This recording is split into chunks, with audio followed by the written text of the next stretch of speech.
Elon Musk opens up about who's really running the United States and how Twitter, as a social media platform, stood for many lies. Illegal immigrants are living in schools, and parents are told to shut up and get over it.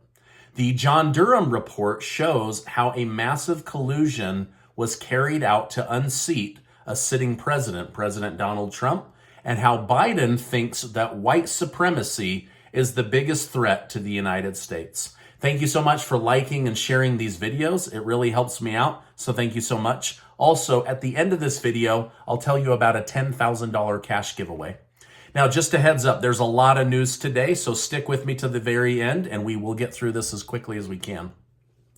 Our current and former president have very different views of the United States. This week, President Joe Biden said the biggest threat to our country is white supremacy. Let me just quote him. He said, "White supremacy is the single most dangerous terrorist threat to our homeland. And I'm not just saying this because I'm at Black HBCU. I say this everywhere I go." President Barack Obama said he believes the biggest threat is how partisan the media has become. He said the news is so divided that it's creating hate within our country. Now, I'd love to hear from you down below. What do you think is the biggest threat to the United States? Is it something totally different? Or is it white people? Or is it the media that works together to divide us and make us hate each other? Let me know your thoughts down below. Genuinely, I want to hear from you. Now, after 3 years, Special Counsel John Durham has finally finished reviewing the evidence from the FBI's Russian collusion allegations pinned on Donald Trump in 2016. One of Durham's most shocking revelations was that CIA Director John Brennan briefed then President and Vice President Obama and Biden that the Clinton presidential campaign planned to vilify Donald Trump by stirring up a scandal claiming interference by Russian security services, unquote. Yes, you heard that right. Despite having insight into the Clintons' plans, the FBI still investigated Donald Trump on totally unfounded allegations. However, the details get even more disturbing. In a fair world, you would think the Clinton campaign would be investigated, right? They weren't, and they likely won't be. Durham stated the FBI never opened any type of inquiry, issued or tasking, employed any analytical personnel or production or produced any analytical products in connection with the information. Basically, the FBI did nothing because they knew that they were lying. Now, former President Donald Trump reacted to the newly published report by stating, "The Durham report spells out in great detail the Democrat hoax that was perpetuated upon me and the American people. This is 2020 presidential election fraud, just like stuffing the ballot boxes, only more so. This totally illegal act had a huge impact on the election. With an honest media, we are looking at the crime of the century." Now, the FBI has responded by acknowledging that their conduct in 2016 and 17 were flawed and claimed that they have now fixed that problem or fired the corresponding personnel. The statement released by the FBI read, "The conduct of 2016 and 17 that Special Counsel Durham examined was the reason that the current FBI leadership already implemented dozens of corrective actions which have now been in place for some time. But is the issue really fixed?" Here's another story. An unidentified IRS whistleblower has been supervising the Hunter Biden investigation since 2020 and seems to disagree. Here's what he had to say. "I was informed that he and his entire investigative team are being removed from the ongoing sensitive investigation of the high-profile controversial subject about which our client sought to make whistleblower disclosures to Congress.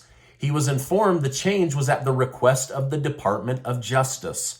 So basically, the Department of Justice has let everybody that was investigating Hunter Biden off of this special task force, and they're now blocking this whistleblower from being able to testify against a sitting president's child. Now, on the other side of the aisle, Many Democrats are saying this John Durham report fails to prove anything. If anything, it proves that the FBI should have investigated Donald Trump. If anything, it proves that there was something that shouldn't have been ignored. But what do you think? Was this a massive flaw for our country? Or was this a giant nothing burger? Let me know. What are your thoughts on the John Durham report? Elon Musk was forced to defend his reputation after he was hit with a subpoena which requested information concerning if Jeffrey Epstein may have referred him to become a client of JP Morgan Chase Bank. Musk responded stating, "This is idiotic on so many levels. That cretin never advised me on anything whatsoever. The notion that I would need or listen to financial advice from a dumb crook is absurd." Now, speaking of Musk, he has committed a big no-no on national TV. He openly talked about George Soros and his plans to unwind the fabric of society. He also said that there is a dark force trying to ruin the United States. Elon Musk, the CEO of Twitter and Tesla, expressed his views on the suppression of the Hunter Biden laptop story, calling it election interference, during an interview on CNBC's Last Call. Musk acknowledged that while some of the conspiracy theories he has supported turned out to be true, he specifically mentioned the Hunter Biden laptop as an example. He criticized Twitter and other platforms for suppressing information that was relevant to the public concerning a significant issue.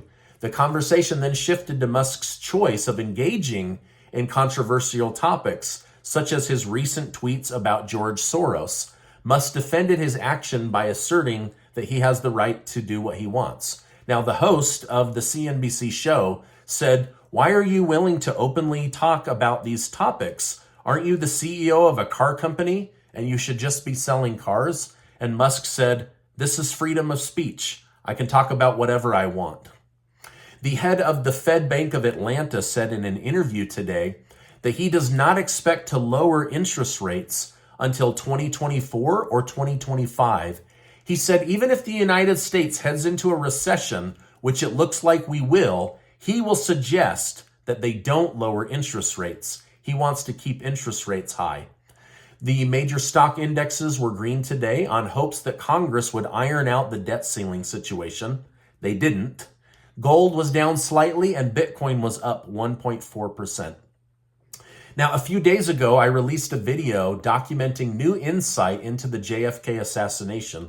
In the video, it was claimed that Trump was so disturbed by what was in the JFK files that he was nervous to release them publicly. However, Trump once again brought up the files in an interview, and he said that if he is reelected, he would release the 4,300 pages of JFK files that are still considered highly classified. Just after Ukraine claimed to defend itself against an onslaught of Russian missiles, Russia has claimed it took out the U.S. Patriot defense system. In what appears to be an authentic video, the alleged Patriot defense system can be seen firing 30 missiles in an attempt to defend itself. Ultimately, Russian missiles appear to have successfully destroyed or damaged this $150 million piece of equipment. It just barely arrived there, and boom, it's already burned to the ground. Republican Governor Ron DeSantis endorsed two people during the Florida election. They both ended up losing. Now Donald Trump is mocking him, saying DeSanctimonious backed candidates that came in a distant third. Ron's magic is gone. He also lost, shockingly, in Jacksonville last night. So Trump is goading DeSantis to get him to not run for president. But Trump also had some losses in the 2022 election. So these two are just butting heads because they're probably going to be running against each other for the White House. As the ongoing migration situation continues to worsen, parents in New York City are angered as migrants are being housed in school buildings with their children.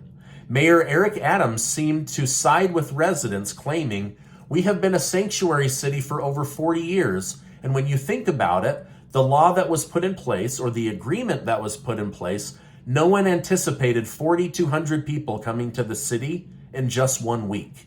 Now, here's how bad it's gotten. Mayor Adams is now using public schools to house illegal immigrants, kicking veterans out of housing and hotels in order to make room for illegal immigrants. And now parents are being told, hey, get over it. These strangers that are walking around the school with your kids, they're going to be there. I mean, dang, don't our kids and our veterans deserve better than this? It's very, very sad. Well, the store Target announced today that they've lost over $500 million in profits because of shoplifting and theft. The store said that they will be more strategic about which stores to close down and which ones to keep open. They cannot survive if this level of theft and shoplifting continues. Now, we've seen Walmarts that are saying the same thing. They're closing down in parts of Washington State and also in California, where they're saying the crime is so out of control because nobody's arrested or prosecuted that we literally can't afford to stay in business. Pretty sad. All right, now Casey and I are giving away $10,000 in cash thanks to generous video sponsors, and we'll do that at the end of the month. 10 of you are going to win $1,000 each, and you can spend it however you want. No strings attached. We're excited to be able to do that. Now, before you go, I want to remind you that you are amazing. Never let these crazy news stories affect your self-esteem. You're amazing, and I want you to remember that. Hey, while you're at it, will you check out this super important video? And if you haven't, hit that subscribe button right now and join the community. I would love to have you. Hey, there's a lot of places to get your news today, so I appreciate you stopping by, and I will see you on the next video.